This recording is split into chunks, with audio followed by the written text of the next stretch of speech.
I'm a criminal profiler and a deceased serial killer is trying to murder me in the woods surrounding Fever Cabin. Part 3. This brilliant series is written by Daria Vasileva, Reddit user Peculiar. It was growing light outside the cabin. I hadn't slept and I didn't need to. No hunger. No need to use the bathroom. I stared at the time on my laptop, realising it was stuck on 5 PM of the day my wife and I arrived at the cabin. If I was to guess, that was around the same time we saw the man without a tongue. I shut the laptop and put it away. I was now armed with information, but little else. My mind hummed with the realisation that fake Officer Bullock was actually the spirit of Henry Briarwood, a very dangerous man I helped put behind bars.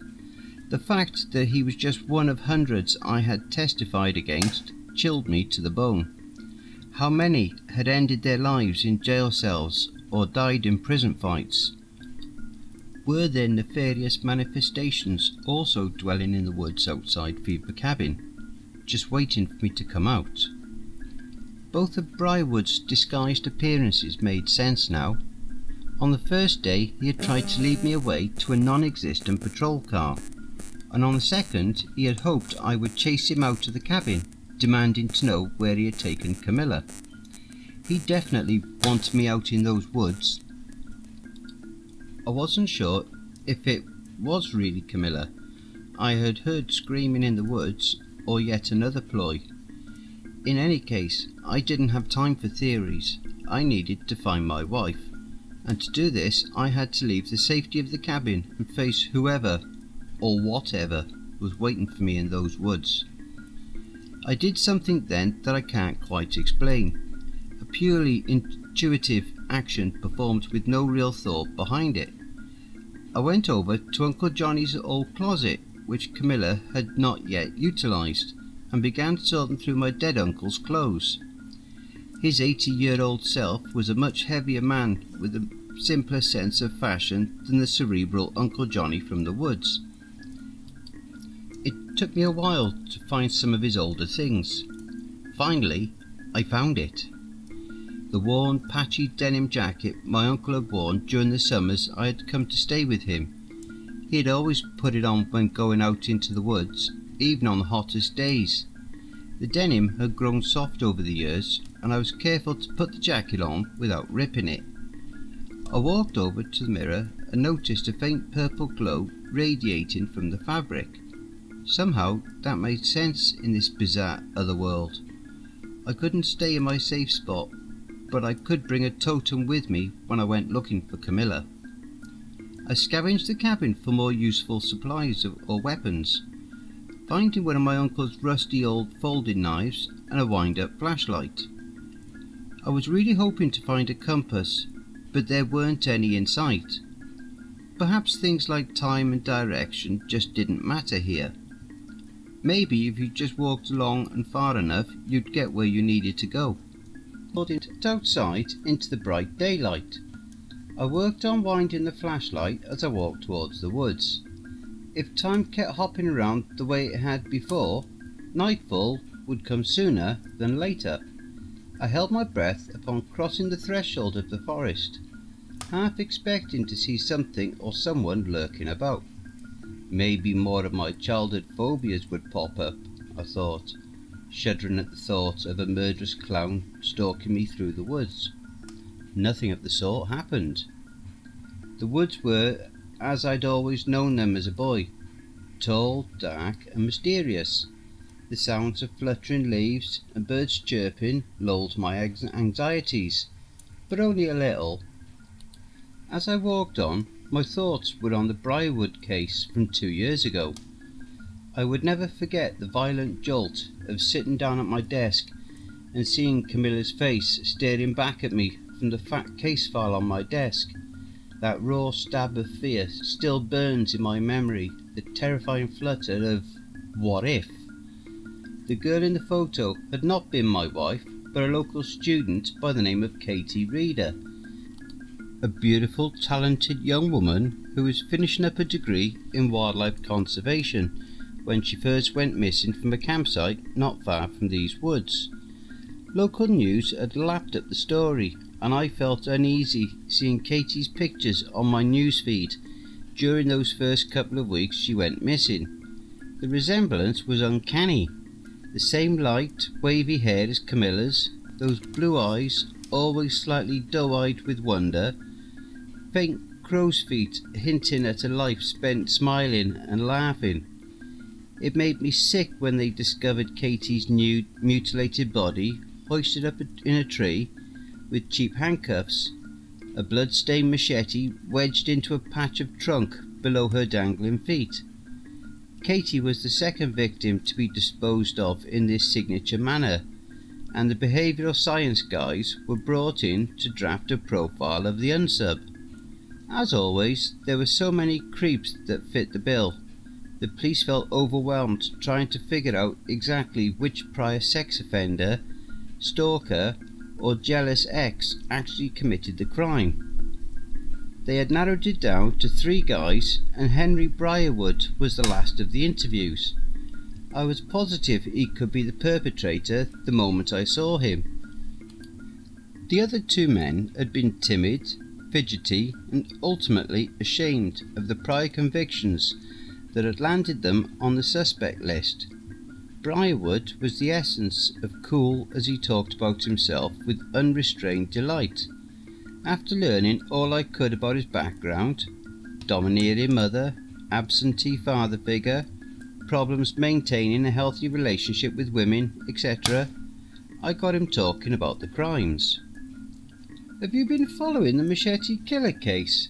I had asked in my most dismissive tone. I needed Briarwood to think I was just going through the motions, to feel slighted of my ambivalence to his performance as a killer. I baited the very core of his narcissism, secretly registering every twitch, every stir of body language. "Well, it's hard to miss it. It's on the news and everything. Nothing like that ever happens around here," he said, trying to read my face. "Those poor girls, you know." I nodded, taking out my phone, pretending to answer a text. "Don't know why they brought me in, though," Briarwood offered, growing visibly tense. He had enjoyed the first half of the interview more. Talking about his background had made him feel important. "Oh, you know, routine checkup stuff," I replied, my eyes still glued to the phone. "It's very gruesome, slitting their throats like that and all," he half mumbled to himself. After a few more questions, I'd bid Henry Briarwood goodbye, allowing the interrogation team to take over. They got plenty of useful information out of him, but that wasn't my job. Popular books and movies have always depicted my career as this all-encompassing obsession with serial killers, but in truth I was mostly an analyst. I learned everything I could about the unsub, running it through an internal database of 100 similar cases. When I showed up in court for the Briarwood case, they asked me only one question: did the defendant fit the profile? Henry Briarwood fit the profile to a T, and 2 years ago I let the court know it. A couple of days after the conviction, he hung himself in his prison cell. Predictably, the woods grew darker the further I walked. As I squeezed through a narrow path in the thicket of birches, all around me the sounds of nature began to die down. Soon I was walking in silence, listening to my hammering heart and uneven footfall. I took this to mean that I was getting far enough away from my safe spot for enemies to start trying their luck, and slowed my pace to a halt in a small clearing. "Camilla!" I called into the forest, flinching at the haunting echo that ran through the stillness. "Camilla!" I cried out again, louder this time. "Why did you betray me?" a voice whispered in my ear, and I jumped forward, spinning around to see my wife's naked corpse staring at me with tears in her eyes. "Camilla!" I gasped. "Oh God, no, no, no!" I cried, gripping my head at the sight of my wife's swollen, decomposing flesh. She was all black and blue now, her limbs covered in bruises and cuts, a pair of handcuffs hanging off her left wrist. There was a deep horizontal gash in her throat, with streaks of dry blood running down to her chest and stomach. "I cannot rest," she said. "Because of you, I cannot rest." After a double take, I realised that it wasn't actually my wife. The resemblance was striking, but as the initial shock wore off, I was able to spot the slight differences in chin, nose length and ear shape. The eyes though, those deep pools of sky, were next to identical. I was about to respond when another voice whispered in my ear, "We cannot rest. Because of you, we are trapped here." Horrified, I'd staggered back to see another light-haired dead woman beside me. She was beaten so badly that both her eyes were swollen shut. "We want to rest," a new voice. A different dead girl had stepped into the clearing, her nude body a canvas splattered with torture and pain. More and more deceased women stepped out of the woods, chanting variations of "It's your fault" and "Let us rest" at me. A dozen corpses that looked like my missing wife encircled me. Some were in the earlier stages of decomposition, others had already lost parts of the skin. One victim was almost entirely skeletal, with maggots swarming the crevices of her skull. The victims of Henry Briarwood. "Katie Reader," I croaked, turning back to the first girl, who continued staring at me with Camilla's sad blue eyes. I'm so sorry." Katie's expression was vacant as she approached me, bringing her hands up to my neck, clasping it gently. The other victims followed suit, and soon I was completely enveloped by dead women gripping at my neck, shoulders and wrists. Their touch was cold and devastating. I felt all of it then, every single one of their death experiences, the shock, the horror, the desperate will to survive their imminent deaths, the stabbing pain of every bruise and cut. Their thoughts were the worst. My mind spun with flashes of mothers, fathers, friends and pets. Katie's last dying thought had been that she had not called her mother enough. "He drugged me and took me to his shed not far from here," Katie spoke, her broken gaze locked on mine. "He waited for me to wake up before he started. I was so scared." "Oh God," I swallowed as countless ice fingers strengthened their grip on me. One of the girls began tugging on the sleeves of Uncle Johnny's old jacket. I knew I had to resist, push them away, but I couldn't tear my eyes away from Katie. She moved in close enough for me to smell the earthy stench of death on her breath. He never said a word. I cried and screamed and cursed and tried to kick him, but the restraints were too tight. Then he brought out the knives and I fell silent. More hands were pulling at my jacket now, desperately trying to claw it off my back.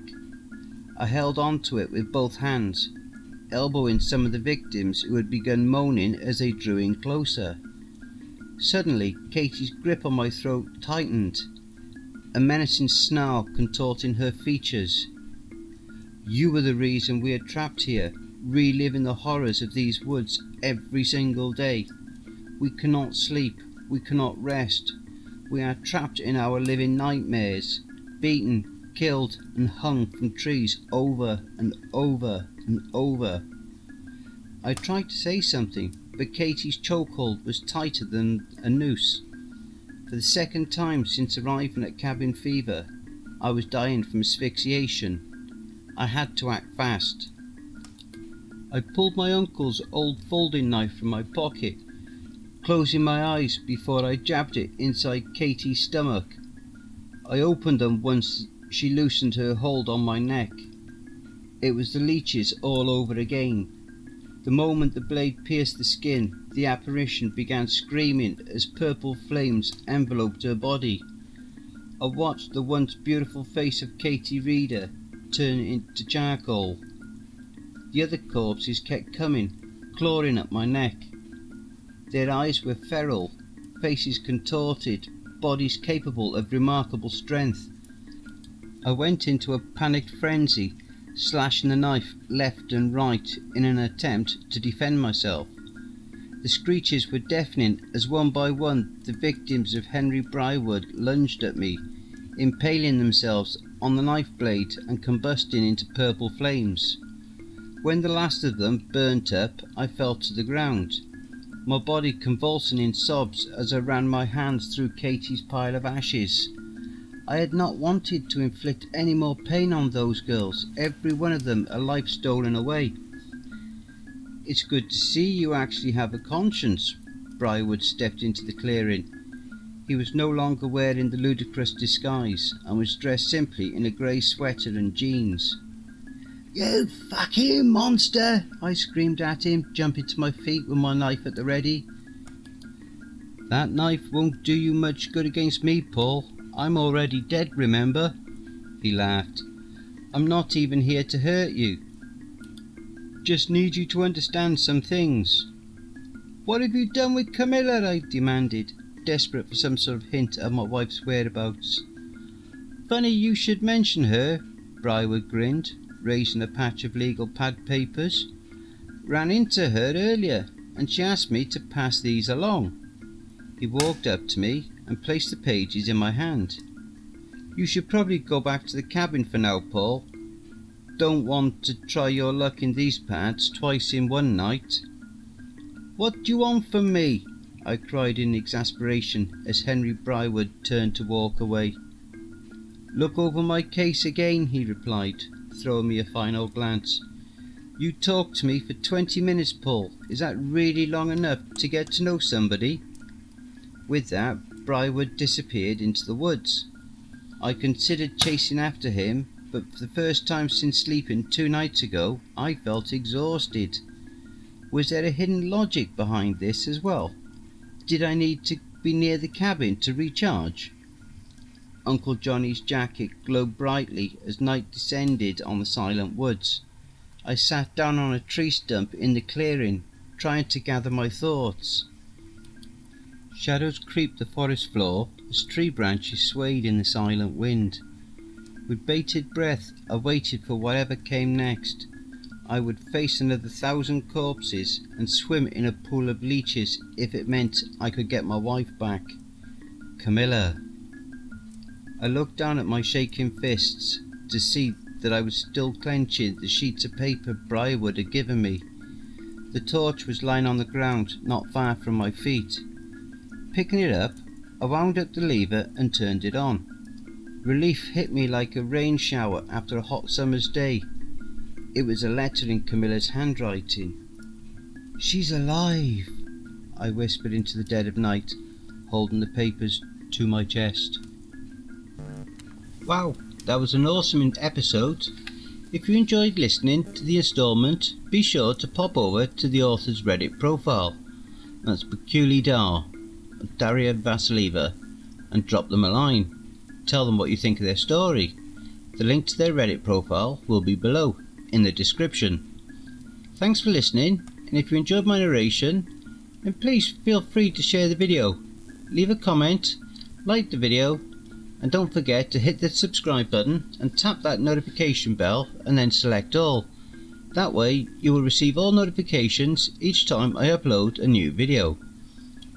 Have you had any cryptic sightings, paranormal or supernatural encounters, or even had a creepy or terrifying situation that you would like to share? You can submit your story to cryptidroost@gmail.com, and if you wish to remain anonymous, that's also not a problem. I will honour your wishes and keep your identity secret. I also have a new Facebook group, Twitter, Reddit and Discord. Again, all the relevant links are below. If you would like to support this channel and help make it grow, my PayPal is cryptidroost@gmail.com. Again, that will also be below. And don't forget, where fear is, happiness is not.